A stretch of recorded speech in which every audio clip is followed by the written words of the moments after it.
अस्सलाम वालेकुम and welcome to health talk with doctor Ejaz. आपकी सेहत डॉक्टर एजाज के साथ। आज के शो का मौजू है फ़िश ऑयल और ओमेगा 3। आपने इसके बारे में बहुत सारी बातें सुनी होंगी कि इसके बहुत सारे फ़ायदे हैं। ये हार्ट अटैक को प्रिवेंट करती है, स्ट्रोक को प्रिवेंट करती है, कोलेस्ट्रॉल के लिए अच्छी है, ब्लड प्रेशर के लिए अच्छी है, डायबिटीज़ के लिए अच्छी है, और इसके फ़ायदे हैं बहुत ही एजिंग में, मेमोरी के लिए आपको ज़हीन बना देती है और वज़न कम कर देती है। तो इसमें कितनी सच्चाइयाँ हैं और कितनी नहीं हैं, आज हम देखेंगे। इसके अलावा ये देखेंगे इसके प्रोज क्या हैं, कॉन्स क्या हैं, इसके फ़ायदे और नुकसान क्या हैं, किस तरह से इसको इस्तेमाल करना चाहिए, और ऑब्वियसली जैसा हमारा शो का एक फोकस है कि मेडिकल रिसर्च इसके बारे में क्या कहती है। आखिर में हम ये भी जिक्र करेंगे कि इसको लेने का बेहतरीन तरीक़ा क्या है। और इससे पहले कि हम अपना शो शुरू करें, एक बात फिर मैं याद दिला दूं कि हमारा जो मकसद है कि जो जितनी हाइप है, जितने भी ज़्यादा ये होम रेमेडीज़ हैं या हर्बल एजेंट्स हैं, कि इनमें सच्चाई कितनी है, ताकि जो भी हम गुफ्तगू करें वो मेडिकल फैक्ट्स के ऊपर करें।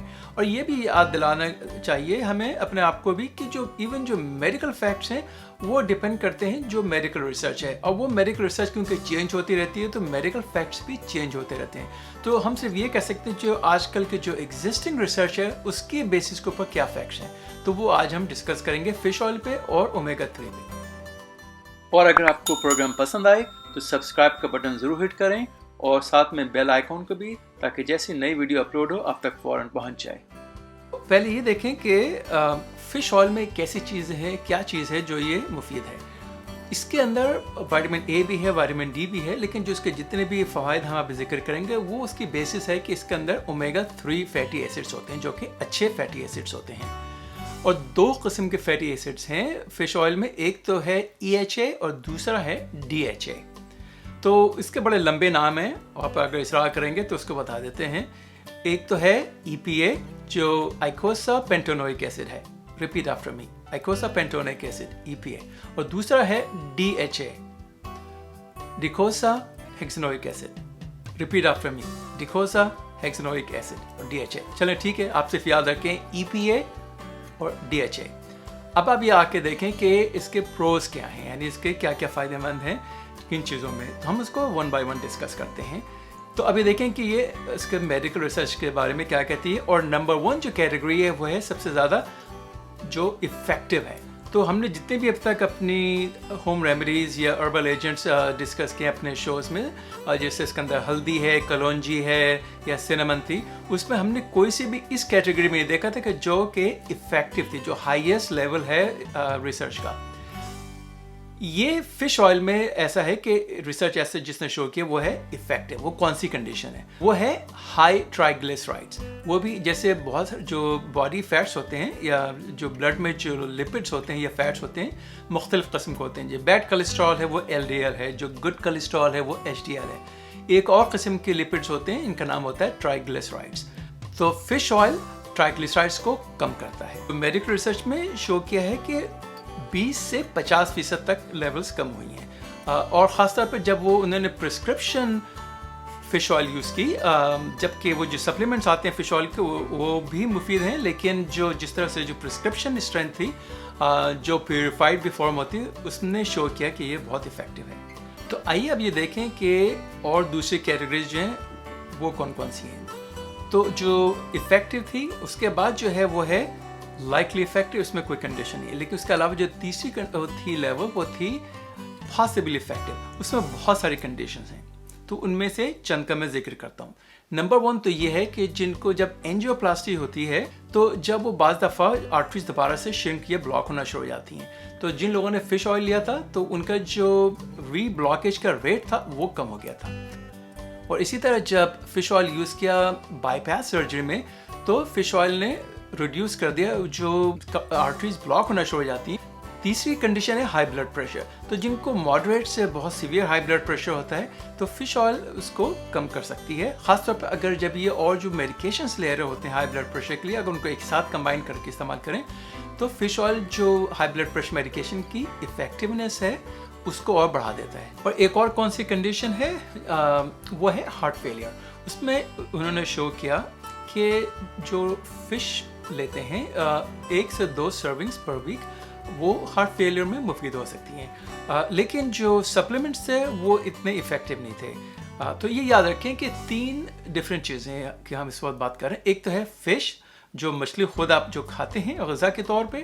دوسرا ہے فش آئل جو کہ ایکسٹریکٹ کرتے ہیں فش سے. اور تیسرا ہے اومیگا 3 جو کہ نکالتے ہیں فش آئل سے، یا بعض سے لوگ جو ہیں وہ سنتھیٹک ہوتے ہیں. تو فش میں تو بہت ساری چیزیں ہوتی ہیں فش آئل کے علاوہ بھی، ٹھیک ہے. اور اسی طرح جو فش آئل ہے اس میں اومیگا 3 کے علاوہ بھی اور سی چیز ہوتی ہیں، جیسے وائٹامن اے اور وائٹامن ڈی ہے. اور اومیگا 3 فیٹی ایسڈ سے ہیں وہ بہت ہی جس کو کہتے ہیں پیوریفائڈ فارم ہے.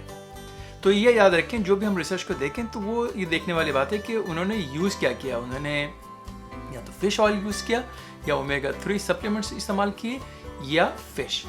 اور ایک اور کنڈیشن جہاں پہ فش آئل سپلیمنٹس ہیں وہ پاسبلی افیکٹ تھے، وہ ہے ADHD جو بچوں میں ہوتی ہے، attention deficit hyper activity syndrome. انہوں نے جب اس کو پرمروز آئل کے ساتھ استعمال کیا تو اس میں ان کو فائدے نظر آئے تھے. ایک اور کنڈیشن ہے بائیپولر ڈس آرڈر، جس میں ڈپریشن اور مینیا ساتھ ساتھ ہوتے ہیں. تو اس میں خاص طور پہ جو ڈپریشن کا فیز تھا اس میں فش آئل افیکٹو ہے. اور ایک نش کنڈیشن ہے جس کو سائکلوسپورین جو ایک ڈرگ ہے اس سے ریلیٹڈ ہے. سائکلوسپورین لیتے ہیں عام طور پہ جن کو ٹرانسپلانٹ ہوتا ہے وہ ایز این امیونو سپریسنٹ لیتے ہیں. تو سائکلوسپورین سے جو اگر جن کا بلڈ پریشر بڑھ جائے یا کڈنی خراب ہونے لگے اس سے، تو فش آئل کے سپلیمنٹس ہیں وہ جو سائکلوسپورین کا جو افیکٹ ہے اس کو نیوٹرلائز کرنے میں بھی مدد دے سکتا ہے. اور جو 3 آخری کنڈیشنز ہیں پاسبلی افیکٹو کیٹیگری میں، ایک تو ہے آسٹوپوروسس جس کو بریٹل بونز پہ کہتے ہیں، جس کو ہڈیوں کو بھربھراپن کہتے ہیں، خاص طور پر جو عورتوں کو ہو جاتا ہے مینوپاز کے بعد. تو جب انہوں نے کیلشیم کو فش آئل کے ساتھ استعمال کیا تو اس میں تھوڑے ان کو فائدے نظر آئے. ایک اور کنڈیشن ہے وہ ہے روماٹوئڈ آرتھرائٹس، اس میں بھی اس کی افیکٹونیس نظر آئی تھی. جو آخری کنڈیشن جس کا میں ذکر کروں گا وہ ہے مینسٹرول کریمپس، کہ کچھ خواتین کو جو مینسٹرول کریمپس ہوتے ہیں اس میں فش آئل بھی افیکٹو ہو سکتی ہے. تو یہ جو 2 کنڈیشنز تھیں، کیٹیگریز تھیں، وہ تھی ایک تو افیکٹو میں اور پاسبلی افیکٹو. اب جو نیکسٹ کیٹیگری ہے وہ ہے پاسبلی ان افیکٹو، یعنی کہ اس کے چانسز یہ ہیں کہ یہ ان افیکٹو ہے، یعنی فائدہ مند نہیں ہے. وہ کون سی کنڈیشنز ہیں؟ پہلی تو ہے جو انجائنا ہے، جن کو چیسٹ پینس ہوتے ہیں، کورنری آرٹری کی سرکولیشن آگے جن کو کم ہونے لگے. دوسری کنڈیشن ہے ایتھروسکلوروسس، جو کہ کہتے ہیں کہ جن کو شریانوں میں یا آرٹریز میں تھکننگ ہو جاتی ہے یا ہارڈنگ آف دی آرٹریز ہو جاتی ہے. تو اس میں بھی جو کچھ اسٹڈیز نے شو کیا، جو اسمال اسٹڈیز تھیں، کہ اس میں فائدہ مند ہے. لیکن جب انہوں نے بہت زیادہ اور لارجر اسٹڈیز کی ہیں تو اس میں انہوں نے شو کیا کہ یہ افیکٹو نہیں ہے. تو ذرا سا مکس ایویڈنس تھا، تو اس لیے انہوں نے اس کو اس کیٹیگری میں ڈالا ہے کہ پاسبلی ان افیکٹو ہے. اب جو میں 2 کنڈیشن ذکر کروں گا اس کو ذرا غور کرنے کی بات ہے، اس لیے کہ اس کو کافی ڈاؤٹ کیا ہے، کلیم کیا ہے کہ اس میں افیکٹو ہوتی ہے. ایک تو ہے وہ ہے اسٹروک، یعنی جب جو آرٹریز ہوتی ہیں برین میں جاتی ہیں وہ ان کی ہارڈننگ ہونے کے بعد جو اسٹروک ہوتا ہے اس کے لیے. تو کچھ چھوٹی اسٹڈیز تھی اس میں انہوں نے شو کیا کہ اس کو فائدہ مند ہوا. تو جب بڑی اسٹڈیز کی تو اس میں اس کے فائدے نظر نہیں آئے، تو لہٰذا یہ کیٹیگری بن گئی اس کی کہ پاسبلی ان افیکٹو. ایک اور جو ہے وہ ہے میموری کی، کہ جو نارمل ایجنگ ہوتی ہے اس کے اندر انسان بھولنا شروع ہو جاتا ہے. تو جو فرگیٹفلنس ہے یا میموری ایشوز ہیں، فش آئل میں زیادہ انہوں نے شو نہیں کیا کہ یہ واقعی اس کو امپروو کرتی ہیں. اور آئیے مزید دیکھیں کہ اور کون سے کنڈیشنز ہیں اس کیٹیگری میں. ایک تو ہے ایکزیما، جو جس میں کھجلی ہوتی ہے اور الرجک کنڈیشن بیسیکلی، تو اس میں بھی ریسرچ نے شو کیا کہ یہ افیکٹو نہیں ہے. اور سیروسس آف لیور، جو لیور میں جو فائبروسس وغیرہ ہو جاتی ہے، پھر ایونچولی لیور فیل ہو جاتا ہے، جو کہ عام طور پہ ہیپیٹائٹس بی یا ہیپیٹائٹس سی میں، یا جو لوگ بہت الکوہول پیتے ہیں ان میں ہو جاتی ہے. تو فش آئل اس کو بھی پریونٹ نہیں کرتا ہے، نہ اس میں ہیلپ فل ہے. اور آخری چند کنڈیشنز ہیں، ایک تو اس میں جو بریسٹ پین ہوتا ہے خواتین میں، یا جو مینوپازل سمٹمس ہوتے ہیں ان میں بھی، ان دونوں کنڈیشن میں بھی فش آئل افیکٹو نہیں ہے. جو آخری 2 کنڈیشن ہیں وہ پین ریلیٹڈ کنڈیشنز، ایک تو ہے مائگرین، وہ اس میں افیکٹو نہیں ہے، اور دوسرا ہے آسٹو آرتھرائٹس، جو جس کو دوسرے نام سے بھی ہے جس کو ریگولر آرتھرائٹس ہے. جب آپ کہتے ہیں آرتھرائٹس تو وہ آسٹو آرتھرائٹس ہوتا ہے جوائنٹس کا، جیسے نی کا ہے یا ہپس کا ہے. تو اس میں جو اسمال ڈوز استعمال کی اس میں کچھ اسٹڈیز نے شو کیا اس کے فائدہ مند ہیں، لیکن باقی لوگوں جو اسٹڈیز کی وہ اس میں فائدہ مند نہیں تھی. تو کچھ لوگوں کا یہ خیال ہے کہ یہ پلاسیبو ایفیکٹ ہے.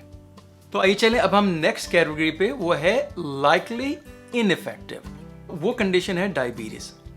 तो डायबिटीज़ में रिसर्च ने शो नहीं किया है कि ये आपकी शुगर की कंट्रोल में आपको कुछ हेल्प करती है। आप अगर फ़िश ऑयल सप्लीमेंट्स या ओमेगा 3 के सप्लीमेंट्स ले रहे हैं और अगर इसको आपको फ़ायदेमंद नज़र आया तो हमसे ज़रूर शेयर करें, हमारे नाज़रीन के साथ शेयर करें कमेंट सेक्शन में।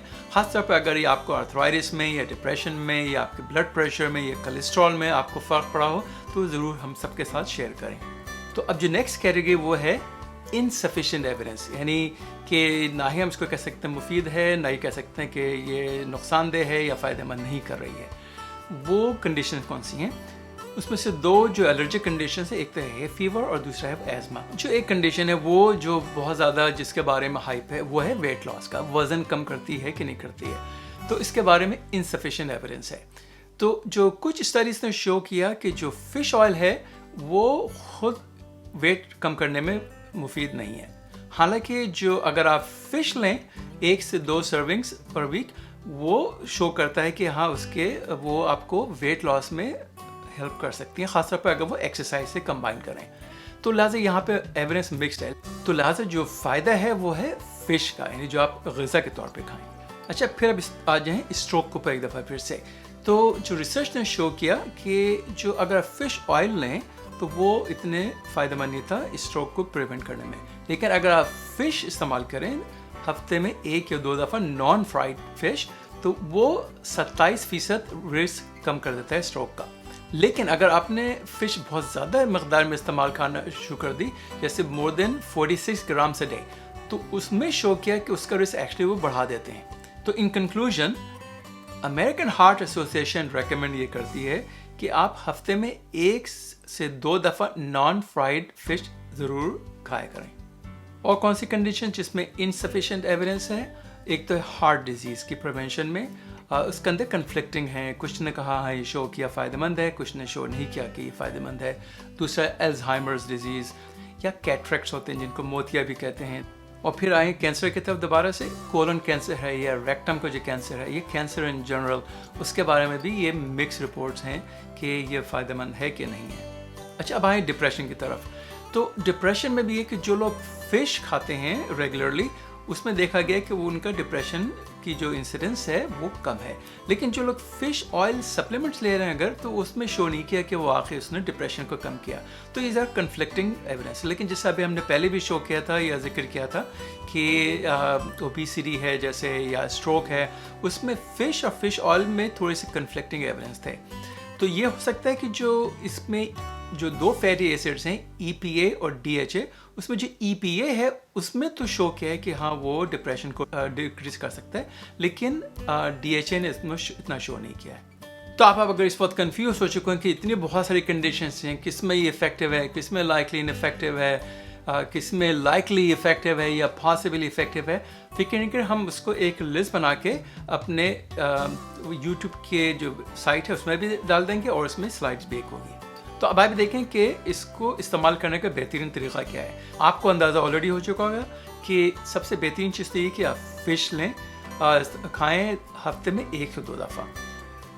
फ़िश ऑयल सप्लीमेंट्स हैं वो रफली 3 ग्राम पर डे की जो सेफ डोज है, उससे ज़्यादा जो अगर इस्तेमाल कर रहे हैं तो वो उसकी सेफ्टी इस्टेब्लिश नहीं है। तो अब आइए देखें इसके डाउन साइड्स क्या हैं। तो आपने फ़ायदे तो देख लिए हैं, लेकिन ये कि इसको दोनों को बैलेंस अप करना होगा, प्रोस क्या हैं कॉन्स क्या हैं।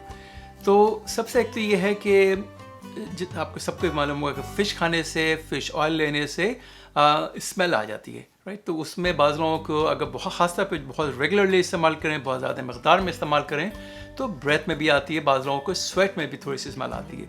तो वो एक पर्सनल हाइजीन की इशू है, वो आप अपने ऑब्वियसली ये केस बाय केस पे देख सकते हैं कि आपको कितना अफेक्ट कर सकती है। दूसरा ये कि ख़ास तौर पर जब अगर ज़्यादा मकदार में लें तो ये ब्लड को थिन कर सकती है। तो स्पेशली अगर आप साथ में और जो ले रहे हैं blood thinners, anti clotting medications अगर ले रहे हैं, ब्लड थिनर जैसे कुमोडिन है, एस्प्रिन और प्लाविक्स है, तो उसमें और स्पेशल आपको एहतियात करनी होगी। तीसरा ये कि ये इम्यूनिटी को भी डिप्रेस कर सकती है। तो अगर जो लोग इम्यूनो कॉम्प्रोमाइज़ हैं या जो मेडिकेशन ले रहे हैं जो इम्यूनिटी कम कर सकती है, तो उनको भी और एहतियात करनी होगी। चौथा ये है कि फ़िश जो ख़ास तौर पे बहुत सी जगह ऐसी हैं जहाँ पे उनके मर्करी कंटेंट बहुत ज़्यादा होता है, तो आप अपने आप को चेक कर सकते हैं वेबसाइट्स में भी कि आपके यहाँ से जो लोकल फ़िश अगर ले जा रही है उसमें मर्करी कंटेंट कितना है। एक और एहतियात है जिनको बाइपोलर डिसऑर्डर होता है, जब वो अगर मेनिया में हो तो उसको फ़िश ऑयल लेनी नहीं चाहिए। और बाद दफ़ा ये होता है क्योंकि वो फ़िश ऑयल अगर आप सप्लीमेंट ख़ास तौर पर ज़्यादा मकदार में लें तो वो बाइपोलर का जो मेनिया का जो फेज़ है उसको ट्रिगर भी कर सकता है। अच्छा, और ये कि अगर आपको फ़िश एलर्जी है तो बहुत एहतियात करना होगी, क्योंकि जैसे फ़िश ऑयल खुद जो है निकलता है मछली से ही, तो जिनको अगर बहुत ही सीवियर एलर्जीज हैं तो उनको बहुत एहतियात करनी होगी। चौथा है कि जिनका जिगर बहुत ख़राब है, लिवर की ख़राबी है इतनी ज़्यादा कि वो बाज़ दफ़ा ब्लीडिंग टेंडेंसी हो सकती है, उनको ब्लड थिन हो जाता है, क्योंकि जैसे मैंने जिक्र किया था कि फ़िश ऑयल जो है वो ब्लड थिन कर सकता है। अब आप ये देखें कि अगर आप फ़िश ऑयल ले रहे हैं तो इसके इंटरेक्शंस क्या हैं दवाओं के साथ या हर्बल एजेंट्स या जो होम रेमेडीज़ हैं। एक तो ये कि अगर आप हाई ब्लड प्रेशर मेडिकेशन ले रहे हैं तो ये उसको जो इफेक्ट है उसको पोटेंशिएट कर सकता है। दूसरा ये कि अगर सर्जरी में जा रहे हैं तो उसमें भी क्योंकि आप नहीं चाहते कि बहुत ज़्यादा ब्लड थिन हो जाए, तो उसमें भी ज़रा एहतियात करने की ज़रूरत होती है। और जितने भी हर्बल एजेंट्स हैं जो कि ब्लड थिन कर सकते हैं, जैसे गार्लिक है या जिंजर है या जिनसेंग है या हल्दी है, अगर आप उनको कंबाइन करें फ़िश ऑयल को तो ये सारे मिल के फिर उसका इफेक्ट उनका पोटेंशिएट हो सकता है, तो ब्लीडिंग की टेंडेंसी उनमें ज़्यादा हो जाती है, उसमें भी आपको एहतियात करने की ज़रूरत है। तो आखिर में दोबारा से समराइज़ कर लें कि कौन सा बेहतरीन तरीक़ा है। नंबर 1 तो यही है कि आप फ़िश लें, ख़ास तौर पर अगर जो आपको पता है कि इसमें मर्करी लेवल ज़्यादा नहीं है, आपकी लोकल फ़िश जो पकड़ी जाती है। दूसरा ये कि फिर आप फ़िश ऑयल के सप्लीमेंट्स पे ले सकते हैं या ओमेगा 3 के डायरेक्टली ले सकते हैं। तो उम्मीद है कि आपको आज का प्रोग्राम पसंद आया होगा। मुझे अंदाज़ा है कि आज मैंने बहुत लंबी बातें की हैं, बहुत तेज़ी से बात की हैं, तो चाहे तो आप उसको दोबारा से रिवाइंड करके चले जाएं। अगर आपको कुछ ज़रा कन्फ्यूजन है अभी भी कि कहाँ मुफीद है कहाँ मुफीद नहीं है, आपको रिवाइंड कर लें, दोबारा से देखें, और जो हमने लिस्ट बनाई है उसको भी आप देख सकते हैं। तो अगर आपको प्रोग्राम पसंद आया हो और आपको फ़ायदेमंद नज़र आया हो तो सब्सक्राइब का बटन हिट करें, साथ में बेल आइकन को भी, ताकि जैसी नई वीडियो अपलोड हो आप तक पहुंच जाए, और दूसरों के साथ शेयर करें। तो पिछले बहुत सारे जो हमारे वीडियोस थी वो जो नेचुरल सब्सटेंसेस हैं या जो होम रेमेडीज़ हैं या हर्बल एजेंट्स हैं उसके बारे में हमने बहुत ज़्यादा फोकस किया हुआ था। कलौंजी है, हल्दी है, सिनेमन है, अब जैसे फ़िश ऑयल के बारे में जिक्र किया था। अब हम वीडियोस बनाएंगे जो मेडिकल कंडीशंस हैं, हार्ट डिजीज़ है, आपको अगर दिल की बीमारी है, ब्लड प्रेशर है, डायबिटीज़ है, जोड़ों का दर्द है, आर्थराइटिस है, तो उनमें से एक एक कंडीशन को लेके उनको देखेंगे, उनके सिम्टम्स क्या हैं, उसके साइंस क्या हैं, किस तरीके से उसको घर में इलाज करना चाहिए, कब डॉक्टर को दिखाना चाहिए। तो अब हम एक एक करके उसके ऊपर भी जिक्र करेंगे। तो अगले प्रोग्राम तक डॉक्टर एजाज को इजाज़त दीजिए। खुदा हाफिज़।